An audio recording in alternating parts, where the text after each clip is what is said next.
कभी सोचा है कि ये सब कैसे खत्म होगा? मतलब ये तारे, ये आकाश गंगाएं और यहां तक कि खुद समय। आज हम ब्रह्मांड के बिल्कुल आखिरी सफर पर निकलने वाले हैं, एक ऐसे भविष्य में जहां आखिर में सिर्फ और सिर्फ खामोशी बचती है।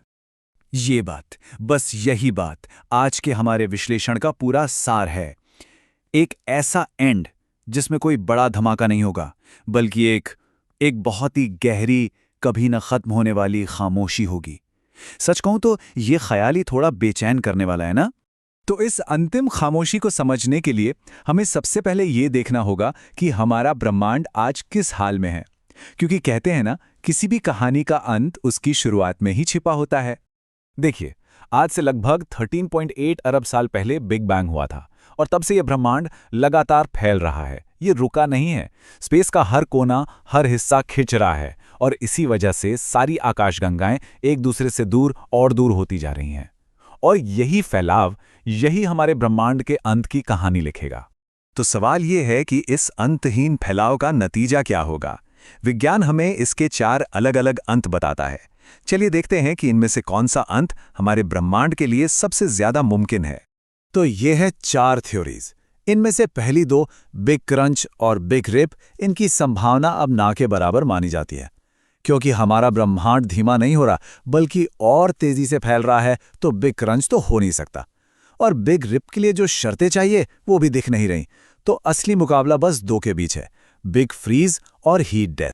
और अब हम बात करेंगे उस थ्योरी की जिसे ज्यादातर वैज्ञानिक सही मानते हैं, यानी हीट डेथ। अब देखिए, इसका नाम थोड़ा सा कंफ्यूजिंग है। हीट डेथ का मतलब गर्मी से मौत नहीं, बल्कि इसका मतलब है काम करने लायक ऊर्जा का खत्म हो जाना। इसे समझने का सबसे आसान तरीका है एक कप चाय। सोचिए, एक गर्म चाय का कप कमरे में रखा है। धीरे धीरे वो ठंडा होकर कमरे के तापमान पर आ जाएगा, है ना? अब उसमें कोई गर्मी का बहाव नहीं है, कुछ भी नहीं हो रहा। बस यही है अधिकतम एंट्रोपी। और माना जाता है कि हमारे ब्रह्मांड का भी यही अंजाम होगा, एक ऐसी हालत जहां सब कुछ शांत और स्थिर हो जाएगा। तो ब्रह्मांड इस आखिरी पड़ाव तक पहुंचेगा कैसे?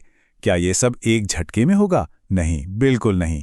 ये एक बहुत बहुत ही धीमी और लंबी विदाई होगी, जो कई अलग अलग चरणों में एक ऐसे समय तक चलेगी जिसकी हम कल्पना भी नहीं कर सकते।